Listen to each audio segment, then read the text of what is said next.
भारत। भारत मेरे सम्मान का सबसे महान शब्द।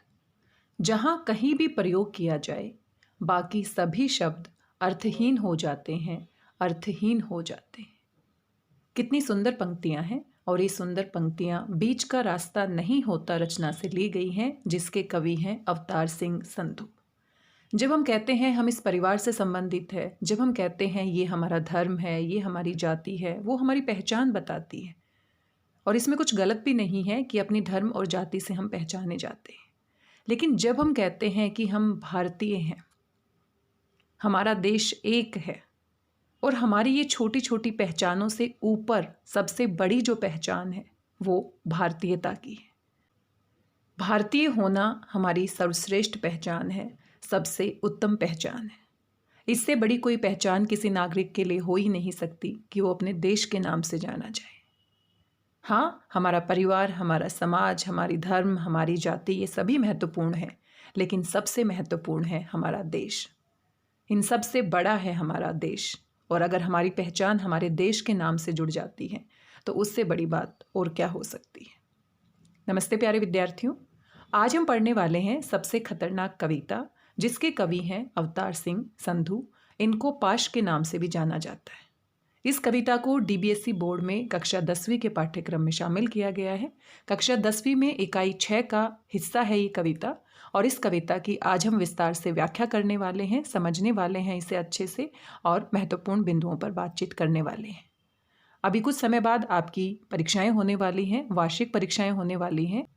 इस कविता में से 1 या 2 प्रश्न अवश्य पूछे जाएंगे। बीच का रास्ता नहीं होता कि ये पंक्तियां अभी हम पढ़ रहे थे कि बाकी सभी शब्द अर्थहीन हो जाते हैं, क्योंकि हमारी सबसे बड़ी पहचान हमारा देश है। देश के नाम से अगर हम जाने जाते हैं, उसके बाद कोई पहचान इतनी मायने नहीं रखती है। अवतार सिंह संधू मूल रूप से पंजाबी लेखक रहे हैं, कवि रहे हैं, और इनकी रचनाएं पंजाबी भाषा में लिखी गई हैं। इस कविता की अगर हम बात करें, सबसे खतरनाक जो आज हम पढ़ने वाले हैं, ये भी मूल रूप से पंजाबी में लिखी गई है, लेकिन इसका हिंदी अनुवाद हम यहाँ पर पढ़ रहे हैं। यहाँ पर आप देख सकते हैं कवि परिचय। यहाँ पर ये PDF आप देख सकते हैं। इसे NCERT की ऑफिशियल वेबसाइट से डाउनलोड किया गया है। हम NCERT को बहुत बहुत धन्यवाद देना चाहते हैं कि उन्होंने इतनी अच्छी पाठ्य वस्तु अपनी वेबसाइट पर उपलब्ध करवाई है। आप भी इसे वहाँ से डाउनलोड कर सकते हैं।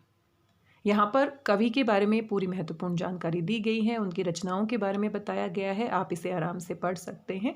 और पास जो हैं वो पंजाबी साहित्य के एक महत्वपूर्ण कवि माने जाते हैं। आप यहाँ पर उनके बारे में कुछ महत्वपूर्ण पंक्तियाँ देख सकते हैं।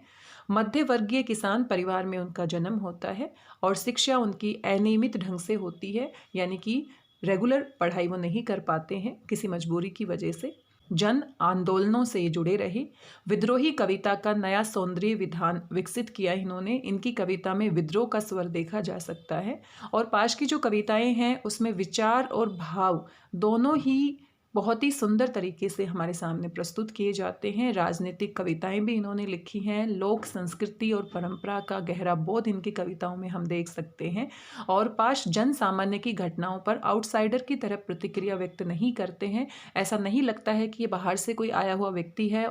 उन्होंने किसी समस्या के बारे में जाना और सुना और अपनी प्रतिक्रिया के रूप में कोई रचना लिख दी। आउटसाइडर की तरह नहीं, बल्कि बहुत ही गहराई से वो समस्याओं को पहले समझते थे, मुद्दों को समझते थे, और बहुत ही बारीकी से सोच विचार करने के बाद वो अपनी रचनाओं में लिखते थे।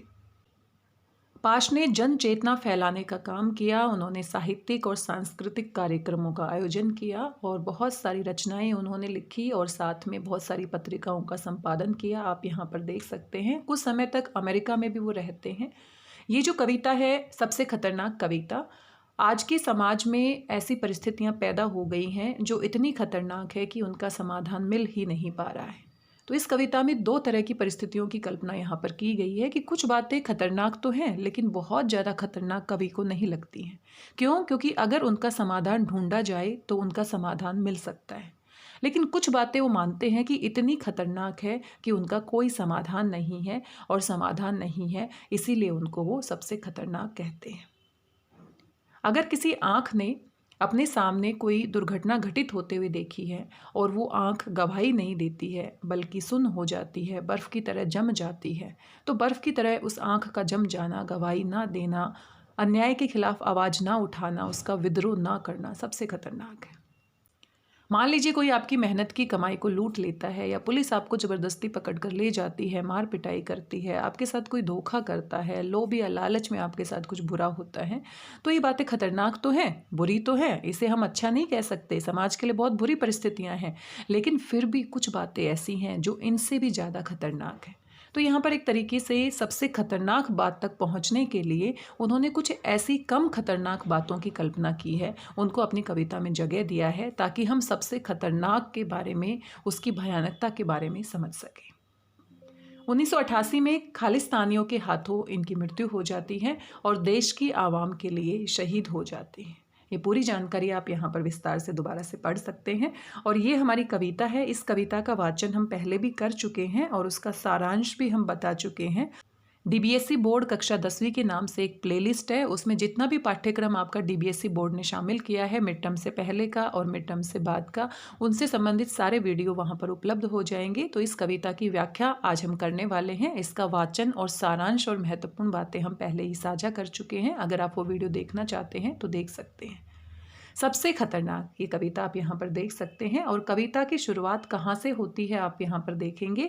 मेहनत की लूट सबसे खतरनाक नहीं होती, पुलिस की मार सबसे खतरनाक नहीं होती, गद्दारी लोभ की मुट्ठी सबसे खतरनाक नहीं होती, बैठे बिठाए पकड़े जाना बुरा तो है, सहमी सी चुप में जकड़े जाना बुरा तो है, पर सबसे खतरनाक नहीं होता।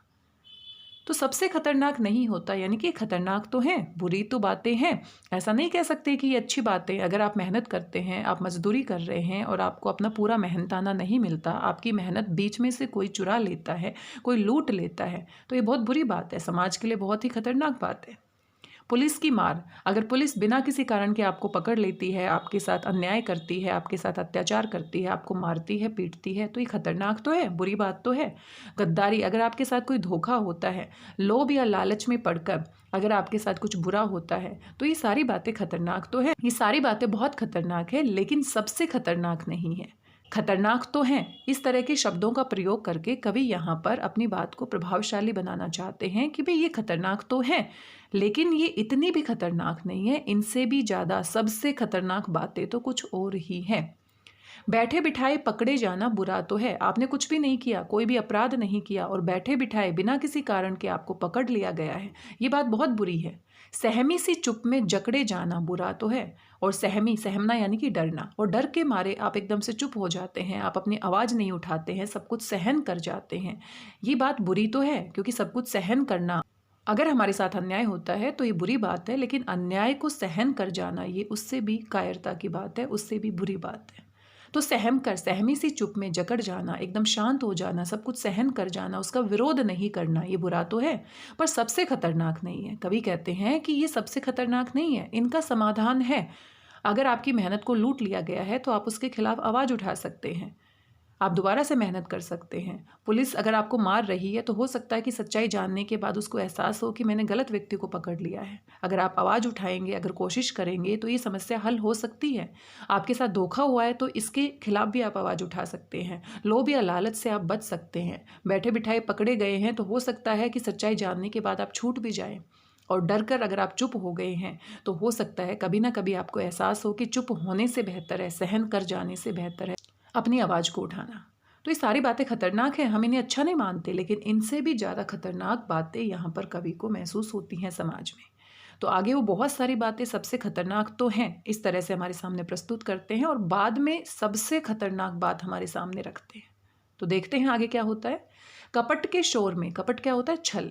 अगर आपके साथ कोई छल होता है, कपट के शोर में सही होते हुए भी दब जाना, आप सही हैं लेकिन फिर भी आप अपनी आवाज़ को दबा लेते हैं, तो ऐसी परिस्थितियां बहुत बुरी हैं। समाज के लिए सही नहीं है, किसी व्यक्ति के लिए बात सही नहीं है कि आपने कुछ भी नहीं किया, आपके साथ छल किया गया है, धोखा किया गया है, और फिर आप क्या हो जाते हैं? दब जाते हैं, अपनी आवाज़ को दबा लेते हैं।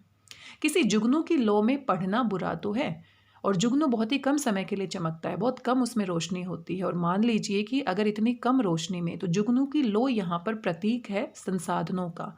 अगर किसी व्यक्ति के पास बहुत ही कम संसाधन है, बहुत ही गरीब है, उसके पास कोई भी साधन नहीं है, लेकिन फिर भी वो मेहनत करता है, पढ़ाई करता है, एक बड़ा आदमी बनता है, संघर्ष करता है, तो कम संसाधनों का होना बहुत बुरी बात है।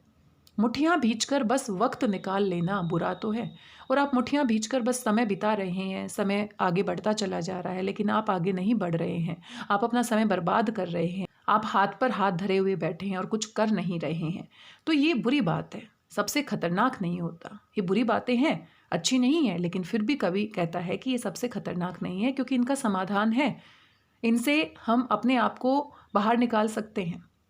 सबसे खतरनाक होता है, अब बहुत सारी बातें यहाँ पर बताई गई है जो सबसे खतरनाक नहीं है, लेकिन सबसे खतरनाक आगे यहाँ पर कवि बता रहा है कि सबसे खतरनाक होता है मुर्दा शांति से भर जाना, कि आप जीवित हैं और जीवित होते हुए भी आप एक जिंदा लाश की तरह हो जाते हैं, आप शांत हो जाते हैं, आपके आसपास जो भी कुछ घटित हो रहा है आप उसके ऊपर प्रतिक्रिया व्यक्त नहीं करते हैं, गलत हो रहा है आप उसको गलत नहीं कहते हैं, सही हो रहा है आप उसको सही नहीं कह रहे।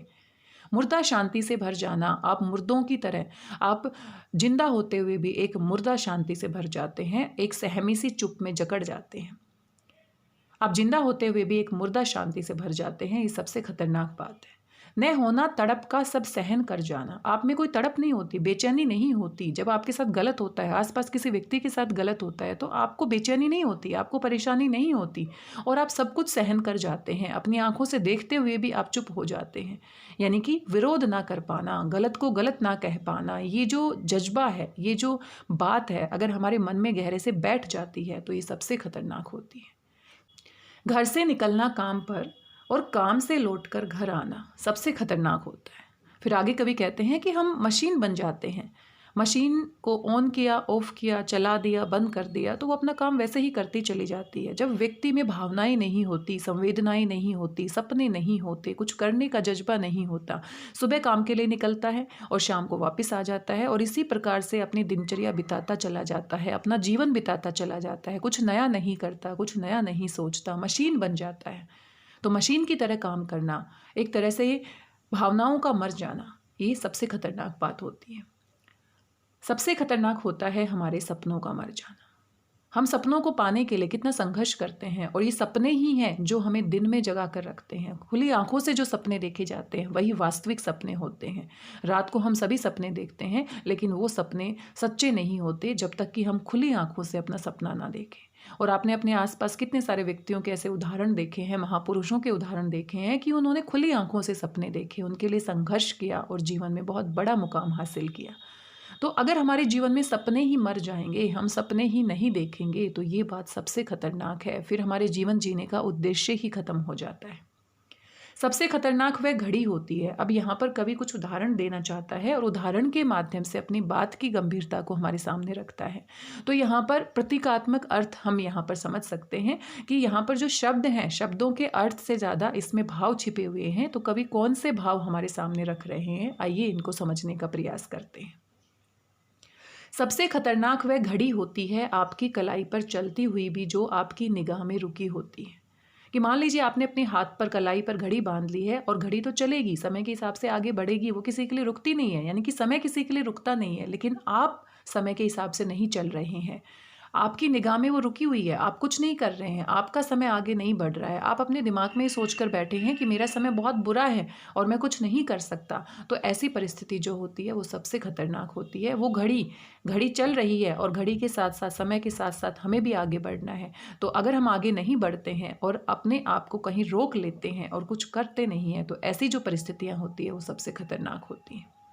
सबसे खतरनाक वह आंख होती है जो सब कुछ देखती हुई भी जमी बर्फ होती है, जिसकी नज़र दुनिया को मोहब्बत से चूमना भूल जाती है, जो चीज़ों से उठती अंधेपन की भाप पर ढुलक जाती है, जो रोज़मर्रा के क्रम को पीती हुई एक लक्ष्यहीन दोहराव के उलट फेर में खो जाती है। अब आगे घड़ी के बाद यहाँ पर एक उदाहरण की कल्पना की गई है कि आँख। तो यहाँ पर आँख जो है वो प्रतीक के अर्थ में ली गई है। यहाँ पर आँख का अर्थ प्रतीकात्मक है। सबसे खतरनाक वह आँख होती है जो सब कुछ देखती हुई अपने आसपास सब कुछ देख रही है, क्या गलत है क्या सही है, लेकिन फिर भी बर्फ की तरह जम गई है, यानी कि उसमें कोई प्रतिक्रिया नहीं है। वो कोई भी विरोध नहीं कर रही है, क्या गलत हो रहा है क्या सही हो रहा है उसके प्रति संवेदनशील नहीं है। तो ऐसी जो आँख होती है, यानी कि ऐसा जो व्यक्ति होता है जो अपनी आँखों से सब कुछ देख रहा है लेकिन देख कर भी अनजान बन रहा है, कुछ कर नहीं पा रहा, असहाय बन गया है, तो ऐसी परिस्थितियाँ सबसे ज़्यादा खतरनाक होती हैं। जिसकी नज़र दुनिया को मोहब्बत से चूमना भूल जाती है, वो आँख बर्फ की तरह जम जाती है और वो आँख संवेदनशील नहीं है। वो व्यक्ति संवेदनशील, उनकी संवेदनाएं मर गई है और वो दुनिया में अमन और शांति की बात नहीं करती है। जो चीज़ों से उठती अंधेपन की भाव पर ढुलक जाती है, यानी कि वो देखते हुए भी एक तरह से अंधी हो जाती है, देखते हुए भी कुछ भी नहीं देखती है, उसके प्रति अपनी प्रतिक्रिया व्यक्त नहीं करती है। जो रोज़मर्रा के क्रम को पीती है, जो सुबह से लेकर शाम तक उसी क्रम में, उसी रोज़मर्रा के क्रम में चलती रहती है, कुछ नया उसके पास नहीं है। अगर कुछ गलत है तो गलत को गलत कहने का उसमें साहस नहीं है। एक लक्ष्यहीन दोहराव के उलट फेर में खो जाती है। और एक लक्ष्यहीन जो आसपास के व्यक्ति हैं उनके जीवन में लक्ष्य खो गया है और वो वही जीवन शैली, रोज़मर्रा का वही क्रम दोहरा रहे हैं, मशीन की तरह जीवन व्यतीत कर रहे हैं। यहाँ पर आँख कहीं ना कहीं उन व्यक्तियों का प्रतीक है जो अपनी आँखों से सब कुछ देखते हैं लेकिन देख कर भी कुछ करते नहीं हैं। वो चाहें तो बहुत कुछ कर सकते हैं, समाज में बहुत बड़ा बदलाव ला सकते हैं, गलत के खिलाफ आवाज़ उठा सकते हैं, क्रांति की स्थिति उत्पन्न कर सकते हैं, लेकिन वो बर्फ़ की तरह जम जाती है और वो एक तरह से अंधेपन की भाव पर लुढ़क जाती है और रोज़मर्रा के क्रम में ऐसे ही दोहराती हुई चली जाती है, कुछ नहीं करती। तो ये परिस्थिति सबसे खतरनाक होती है। आगे एक चांद की कल्पना यहाँ पर कवि करते हैं और चांद के माध्यम से फिर से प्रतीकात्मक अर्थ है। तो मेरा हमेशा से मानना है और ये सच्चाई भी है कि कविता में जो सामने होता है उससे कहीं ज़्यादा जो कविता में लिखा नहीं होता उसका भाव छिपा हुआ होता है। तो कविता को सिर्फ शब्दों के तौर पर, ऊपरी तौर पर शब्दार्थ से समझ लेना ही सब कुछ नहीं होता। कविता का जो भाव अंदर छुपा हुआ है, जो शब्दों के माध्यम से कवि प्रतीक के अर्थ में हम तक पहुंचाना चाहता है, जो व्यंजना शक्ति इसमें छिपी हुई होती है, जो व्यंग इसमें छिपा हुआ होता है, उसको समझना ही कविता के मूल भाव को समझना होता है। और जब आप सभी विद्यार्थी इनसे संबंधित प्रश्नों को देखते हैं तो प्रश्नों में भी कहीं ना कहीं कविता के भाव से संबंधित करके प्रश्न पूछे जाते हैं। तो यहाँ पर अगर ये सारी बातें व्याख्या में आप बहुत अच्छे से समझ लेते हैं तो अभ्यास के प्रश्नों को हल करने में आपको ज़्यादा दिक्कत नहीं होगी, ज़्यादा समय नहीं लगेगा। सबसे खतरनाक वह चांद होता है। तो चांद यहाँ पर आसमान में चमकता है, सभी को शीतलता देता है, सभी को शांति प्रदान करता है, लेकिन यहाँ पर कभी एक ऐसी कल्पना करता है कि सबसे खतरनाक वह चांद होता है जो हर हत्याकांड के बाद वीरान हुए आंगनों में चढ़ता है पर आपकी आंखों को मिर्चों की तरह नहीं गड़ता है। अब मान लीजिए हम कल्पना करके देखते हैं, इसके प्रतीकात्मक अर्थ को समझने का प्रयास करते हैं कि एक रात में कोई दुर्घटना होती है और चांद वहाँ पर बिल्कुल आसमान में चमक रहा है और चांद गवाही दे रहा है कि उसके सामने ये घटना हुई है, ये हत्याकांड हुआ है।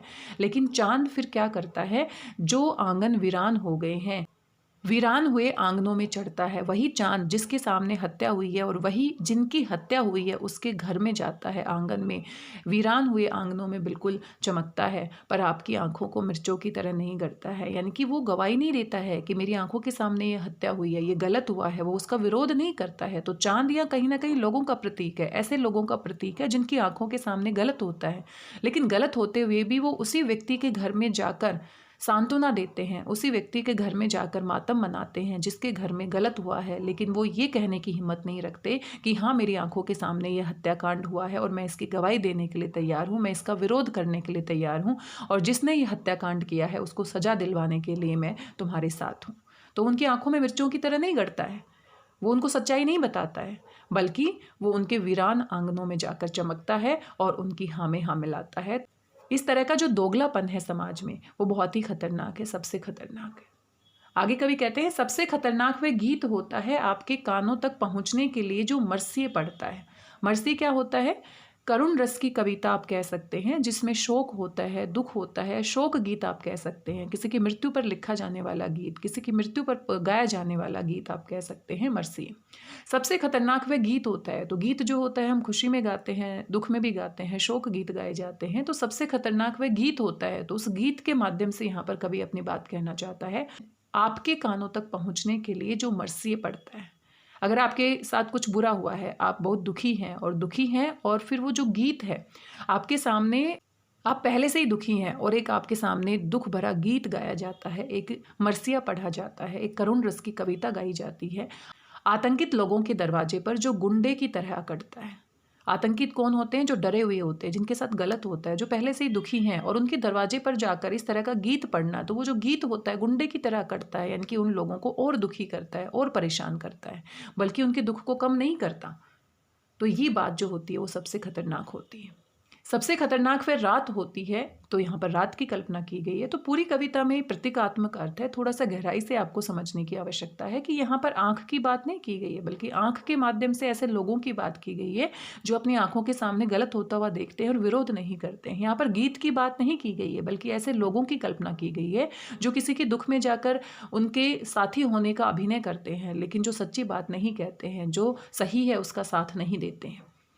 सबसे खतरनाक वह रात होती है जो जिंदा रूह के आसमानों पर ढलती है। तो यहाँ पर रात की कल्पना की गई है कि एक ऐसी रात जहाँ पर जो जिंदा यानी कि जिंदा मनुष्य हैं वो रूह की तरह, आत्माओं की तरह आसमानों पर भटकते हैं, जिसमें सिर्फ उल्लू बोलते और हुआ हुआ करते गीदड़ हैं। तो रात में अगर प्राकृतिक तौर पर हम बात करें तो उल्लू रात को जगते हैं, गीदड़ रात को जगते हैं, लेकिन यहाँ तो जो जिंदा व्यक्ति हैं, जो अपराधी प्रवृत्ति के लोग हैं, वो आसमान में छाए हुए हैं, रात के अंधेरे में अपराध करने के लिए आतुर हैं, और वो उनकी जो रूह है वो आसमानों पर ढल रही है।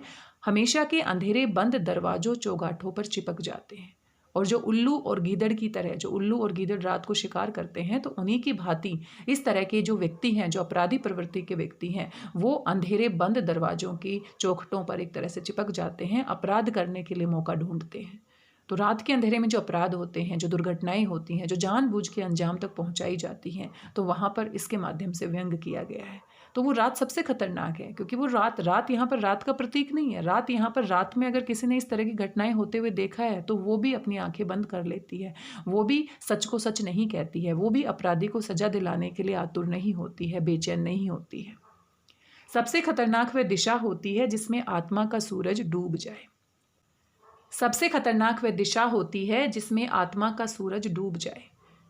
तो आप सभी जानते हैं पूर्व दिशा में सूर्य उदय होता है, और सूर्य ऊर्जा का प्रतीक है, जीवन का प्रतीक है, एक नई शुरुआत का प्रतीक है।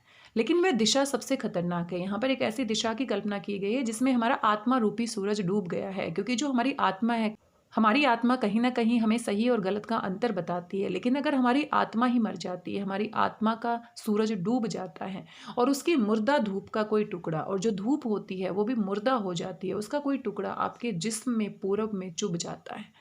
तो आत्मा यहाँ पर सही और गलत के लिए है, आत्मा यहाँ पर हमें सही मार्गदर्शन के लिए है। लेकिन अगर आत्मा ही मर जाती है तो फिर हम कोई भी गलत काम कर सकते हैं। और ये जो एक कल्पना की गई है कि जैसे पूर्व दिशा में, पूर्व दिशा बहुत ही अच्छी मानी जाती है, जहाँ से सूरज उदय होता है और एक नई शुरुआत करता है, एक नए दिन की शुरुआत करता है, नई ऊर्जा से पूरे जीवन को भर देता है। लेकिन यहाँ पर तो पूर्व दिशा में ही जो हमारी आत्मा का सूरज है वो उदय होने की बजाय क्या हो गया है, डूब गया है। विरोधाभास यहाँ पर आप देख सकते हैं। तो यहाँ पर अगर इंसान के अंदर इंसानियत मर जाती है, तो इंसानियत के मरने के बाद फिर वो किसी के साथ अच्छा या बुरे की बात नहीं सोचता है कि मैं क्या अच्छा कर रहा हूँ, क्या बुरा कर रहा हूँ। तो ऐसी जो परिस्थितियाँ हैं सबसे ज़्यादा खतरनाक है समाज के लिए। मेहनत की लूट सबसे खतरनाक नहीं होती, पुलिस की मार सबसे खतरनाक नहीं होती, गद्दारी लोभ की मुट्ठी सबसे खतरनाक नहीं होती। तो दोबारा से इन पंक्तियों को एक तरह से कविता के अंतिम पंक्तियों के रूप में शामिल किया गया है, क्योंकि कविता की जो शुरुआत है इन्हीं पंक्तियों से होती है। तो ये एक तरह से कवि का लिखने का तरीका है और वह अपने प्रभाव को दिखाने का तरीका है कि मेहनत की लूट वैसे तो सबसे खतरनाक होना चाहिए, लेकिन इस समाज में कुछ ऐसा हो रहा है जो इससे भी ज़्यादा खतरनाक है। पुलिस की मार वैसे तो बहुत खतरनाक है, लेकिन इससे भी ज़्यादा खतरनाक परिस्थितियाँ जो अभी अभी हमने पढ़ी हैं वो हो रही हैं। गद्दारी और लोभ की मुट्ठी भी खतरनाक है, लेकिन इससे भी ज़्यादा खतरनाक समाज में हो रहा है। और अगर इस तरह से सबसे खतरनाक बातें होती रही तो हम एक स्वस्थ समाज की कल्पना नहीं कर सकते, हम अमन और शांति की कल्पना नहीं कर सकते। आपने सुना भी होगा कि अन्याय करने वाले से ज़्यादा कायर होता है अन्याय को सहन करने वाला। तो अगर अन्याय हो रहा है, गलत हो रहा है, हम सभी देख रहे हैं, और देखने के बाद भी हम उसका विरोध नहीं करते हैं, तो ये जो परिस्थितियां हैं कहीं ना कहीं कवि ने रात के माध्यम से, घड़ी के माध्यम से, चांद के माध्यम से, गीत के माध्यम से हमारे सामने प्रस्तुत की है। तो शुरू में अगर मैं आप सभी के नज़रिए से देखने का प्रयास करूं तो ये कविता हमें थोड़ी सी मुश्किल लगती है, हमें कहीं ना कहीं थोड़ा सा एक हिचक होती है कि हाँ कुछ समझ में नहीं आया। लेकिन थोड़ा सा धैर्य बनाकर इस कविता को 1 या 2 बार आप पढ़ेंगे तो इसके जो मूल भाव है वो आप समझ जाएंगे। जितने भी उदाहरण यहाँ पर दिए गए हैं, कहीं ना कहीं उन सबका मूल भाव घुमा फिरा के अलग अलग शब्दों के माध्यम से, अलग अलग उदाहरणों के माध्यम से कवि ने यहाँ पर अपनी बात रखी है, लेकिन सबका मूल भाव एक ही है कि हमें अन्याय के खिलाफ आवाज़ उठानी चाहिए। अगर हम अन्याय के खिलाफ आवाज़ नहीं उठाते हैं, अगर हम अपने जीवन के लिए संघर्ष नहीं करते हैं, अगर हम अपने सपनों के पीछे नहीं भागते हैं, तो ये सबसे खतरनाक परिस्थितियां हैं और इनका कोई समाधान नहीं है। अगर हमारे अंदर मुर्दा शांति भर जाती है, हम चाहकर भी कुछ नहीं करना चाहते, तो ये जो परिस्थिति है वो सबसे खतरनाक है। और ये किसी भी व्यक्ति के लिए, किसी भी परिवार के लिए, किसी भी समाज के लिए और किसी भी देश के लिए कभी भी स्वस्थ नहीं हो सकती हैं, कभी भी अच्छी नहीं हो सकती हैं। आशा करती हूँ आपको कविता की व्याख्या समझ में आई होगी। 1 या 2 बार इस कविता को आप अपने स्तर पर पढ़ लीजिएगा और जैसे कविता की व्याख्या मैं आपके सामने प्रस्तुत कर रही हूँ तो आप अपने मन ही मन में इसकी व्याख्या खुद से करके देखिए। एक बार पूरी कविता की व्याख्या आप अच्छे से थोड़ा समय निकाल कर लेंगी तो बाकी की जो कहानी है उसमें ज़्यादा समय नहीं लगेगा। बाकी की कहानी यानी कि अभ्यास के प्रश्न और उत्तर, तो यहाँ पर आप देख सकते हैं अभ्यास के जो प्रश्न और उत्तर हैं, मैं आपको बिल्कुल भी इनके उत्तर नहीं बताने वाली। क्यों? क्योंकि जितना समय मैंने कविता की व्याख्या में लगाया है, अगर आपने ध्यान से उसे सुना और समझा है तो आप इनके उत्तर खुद से ही दे सकते हैं। चलिए जल्दी से पढ़ के जरूर सुना देती हूँ। कवि ने किस आशय से मेहनत की लूट, पुलिस की मार, गद्दारी, लोभ को सबसे खतरनाक नहीं माना है?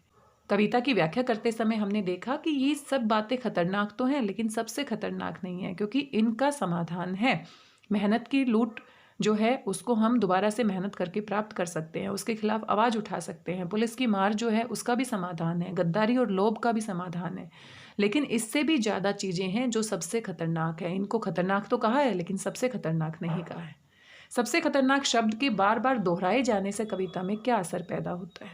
तो कविता में कवि अपनी बात को और प्रभावशाली तरीके से यहाँ पर सबसे खतरनाक तो है इस तरह के वाक्यों का प्रयोग करके करता है, क्योंकि ये बातें खतरनाक हैं, बुरी तो हैं, लेकिन इससे भी ज़्यादा बुरी, सबसे बुरी जो खतरनाक बात है वो आगे आने वाली है।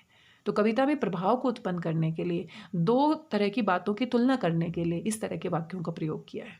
कवि ने कविता में कई बातों को बुरा है न कहकर बुरा तो है, तो के प्रयोग से कथन की भंगिमा में क्या बदलाव आया है? तो बुरा तो है, तो यहाँ पर निपात है। बुरा तो है मतलब यहाँ पर बात पर बल देने के लिए कि ये बुरा तो है लेकिन सबसे बुरा नहीं है, ये खतरनाक तो है लेकिन सबसे खतरनाक नहीं है, यानी कि इससे बुरा और भी है। तो 2 बातों में तुलना दिखाने के लिए, दूसरी बात को ज़्यादा प्रभावशाली बताने के लिए इस तरह के शब्दों का प्रयोग किया है। तो ऐसे प्रश्नों के लिए आपको परेशान होने की ज़रूरत नहीं है। ये लिखने की शैली होती है, बहुत ही अच्छे तरीके से अपनी बात को प्रभावशाली बनाने का तरीका होता है। तो इसीलिए यहाँ पर सबसे खतरनाक शब्दों का बार बार प्रयोग किया है, बुरा तो है, इस तरह के शब्दों का प्रयोग किया है। मुर्दा शांति से भर जाना और हमारे सपनों का मर जाना, इनको सबसे खतरनाक माना गया है। आपकी दृष्टि में इन बातों में परस्पर क्या संगति है और ये क्यों सबसे खतरनाक है? संगति मतलब संबंध। तो कहता है मुर्दा शांति से भर जाना और हमारे सपनों का मर जाना, आपके अनुसार। तो पूरी कविता आपने समझी है, अब आप अपने विचार यहाँ पर जोड़ सकते हैं। आपको कैसा समझ में आया है उस तरीके से आप अपनी बात यहाँ पर रख सकते हैं। और ये क्यों सबसे खतरनाक है? तो सपनों का मर जाना सबसे खतरनाक है क्योंकि हमारे जीवन का उद्देश्य ही समाप्त हो जाता है। और मुर्दा शांति से भर जाना यानी कि विरोध ही ना करना कि आपके साथ क्या गलत हो रहा है, और इस तरह तो हर किसी व्यक्ति के साथ गलत होता जाएगा और ये समाज एक तरह से अन्याय करता रहेगा और कोई आवाज़ नहीं उठाएगा। तो अमन और शांति की हम कैसे कल्पना कर सकते हैं? तो किसी भी तरीके से आप अपनी बात को जैसे आप समझे हैं उस हिसाब से आपने विस्तार देना है। सबसे खतरनाक वह घड़ी होती है आपकी कलाई पर चलती हुई भी जो आपकी निगाह में रुकी होती है। इन पंक्तियों में घड़ी शब्द की व्यंजना, व्यंजना का मतलब क्या होता है? जो छिपा हुआ अर्थ है, जो व्यंग किया गया है। तो समय के महत्व पर यहाँ पर बात की गई है कि भाई हमारी जो कलाई पर घड़ी बंधी हुई है वो समय दिखा रही है और समय तो अपने हिसाब से आगे बढ़ता है, समय किसी के लिए नहीं रुकता है। लेकिन अगर हम समय के साथ साथ नहीं चलते हैं, हम रुक जाते हैं, हम अपने जीवन में आगे नहीं बढ़ते हैं, तो ये बात सबसे खतरनाक है। तो इस तरीके से जो व्याख्या आपने समझी है उसी व्याख्या के हिसाब से आप अपने प्रश्नों के उत्तर दे सकते हैं। वह चांद सबसे खतरनाक क्यों होता है? तो चांद वाला जो आपने काव्यांश पढ़ा था तो वहां से यहाँ सवाल पूछ लिया गया है, जो हर हत्याकांड के बाद आपकी आंखों को मिर्चों की तरह नहीं गड़ता है। तो चांदनी रात में चांद की गवाही में एक हत्याकांड होता है और वही चांद उन हत्या हुए घरों में जाता है और वहाँ के आंगन में चमकता है और वहाँ पर सही को सही नहीं कहता, गवाही नहीं देता कि मेरी ही आंखों के सामने हत्या हुई है, और एक तरह से विरोध नहीं करता। तो जो व्याख्या आपने की है वही बात आप यहाँ पर लिख सकते हैं। और कविता के आसपास से ये प्रश्न भी कई बार पेपर में पूछ लिए जाते हैं। ऐसा बिल्कुल भी नहीं है कि अभ्यास के प्रश्न ही पूछे जाते हैं। जो कविता से आसपास और आगे की जो प्रश्न है वो भी आपकी समझ को बढ़ाने के लिए पूछे जाते हैं। कवि ने मेहनत की लूट सबसे खतरनाक नहीं होती से कविता का आरंभ करके फिर इसे अंत क्यों किया है? क्योंकि अपनी बात को प्रभावशाली बनाने के लिए, सबसे खतरनाक बात के बारे में समझाने के लिए। तो वो लिखने का एक तरीका है, उसकी शैली है, लेखन शैली आप कह सकते हैं। कवि द्वारा उल्लिखित बातों के अतिरिक्त समाज में अन्य किन बातों को आप खतरनाक मानते हैं? तो ये जो प्रश्न है ये बहुत महत्वपूर्ण हो जाता है। और इस तरह के जो सवाल हैं जहाँ पर विद्यार्थी अपने विचार व्यक्त करते हैं कि आपको कितना समझ में आया, अपने आसपास के जीवन से आप कैसे रिलेट कर पाते हैं, तो यहाँ पर आप अपने आसपास के जीवन में देखिएगा, समझिएगा कि क्या आपको सबसे बुरी बात लगती है। तो इस तरह के प्रश्न अवश्य पूछे जाते हैं। समाज में मौजूद खतरनाक बातों को समाप्त करने के लिए आपके क्या सुझाव है? और ये प्रश्न भी बहुत महत्वपूर्ण बन जाता है क्योंकि आपके सुझाव क्या हैं, यानी कि आप क्या सोचते हैं। तो कोई भी कविता या कोई भी पाठ आप पढ़ते हैं तो आपकी अपनी समझ क्या बनती है, आप अपने जीवन से कैसे जोड़कर देखते हैं, आप अपने समाज से कैसे जोड़कर देखते हैं। अगर कोई समस्या आप पढ़ रहे हैं किसी कविता में या किसी रचना में, तो उसका समाधान आप कैसे निकाल सकते हैं। इसलिए आपकी सोच यहाँ पर बहुत मायने रखती है। और इस तरह के सवाल डीबीएसई बोर्ड हो चाहे सीबीएसई बोर्ड हो, आजकल बहुत पूछे जाते हैं। ओपन एंडेड प्रश्न आप कह सकते हैं, इनका कोई फिक्स उत्तर नहीं होता। आप अपने हिसाब से, अपनी सोच के हिसाब से, अपने आसपास के अनुभव के हिसाब से इसके उत्तर लिख सकते हैं। तो इस तरह के प्रश्नों के उत्तर देने में कुछ विद्यार्थियों को थोड़ी हिचक होती है, उनको लगता है कि क्या लिखें। लेकिन ये जो प्रश्न होते हैं ये बहुत ही अच्छे होते हैं। इसमें आपको बल्कि खुश होना चाहिए कि भाई ये तो मेरी अपनी सोच है। और ऐसा हो ही नहीं सकता कोई कविता या कोई रचना पढ़ने के बाद किसी विद्यार्थी की अपनी सोच ना बने या अपने विचार उसके साथ ना जुड़े, ऐसा तो हो ही नहीं सकता। तो इस तरह के प्रश्नों के उत्तर में आपको रट्टा लगाने की ज़रूरत नहीं है। ये आपके अपने विचार है, आपके दिमाग में कोई कविता या रचना पढ़ते हुए साथ साथ चलते हैं और उन्हीं को आपने क्या करना है, शुद्ध हिंदी में अच्छे वाक्यों का प्रयोग करके लिखना है। और एनसीईआरटी की पाठ्य पुस्तकों की यही खास बात होती है। तो यहाँ पर आप शब्दार्थ भी देख सकते हैं। कविता को हमने पढ़ा तो कुछ कुछ शब्दों के अर्थ यहाँ पर दिए गए हैं। और एक बार फिर से हम एनसीईआरटी पाठ्य पुस्तकों का धन्यवाद करना चाहते हैं। ये जो पीडीएफ है वहीं से प्राप्त की गई है एनसीईआरटी की ऑफिशियल वेबसाइट पे। तो ये एकेडमिक ऑनेस्टी है कि हम कोई भी कंटेंट अगर यूज करते हैं तो उसको क्रेडिट अवश्य दें। और ये डीबीएसई बोर्ड में हमारी पॉलिसी भी है, एकेडमिक ऑनेस्टी पॉलिसी। आप सभी विद्यार्थी जो डीबीएसई बोर्ड से जुड़े हुए हैं, आप इसके बारे में अवश्य समझते होंगे। आशा करती हूँ आज का वीडियो आपको पसंद आया होगा। कविता की व्याख्या आपको कैसी लगी, आप अपने विचार मेरे साथ अवश्य साझा कर सकते हैं। कोई सुझाव देना चाहते हैं तो आपका स्वागत है, आप अपने सुझाव भी साझा कर सकते हैं। आपकी आने वाली परीक्षाओं के लिए बहुत बहुत शुभकामनाएं। अच्छे से आप तैयारी कीजिए और आपका परिणाम भी बहुत ही अच्छा होने वाला है। बहुत बहुत शुभकामनाओं के साथ धन्यवाद, बहुत बहुत धन्यवाद।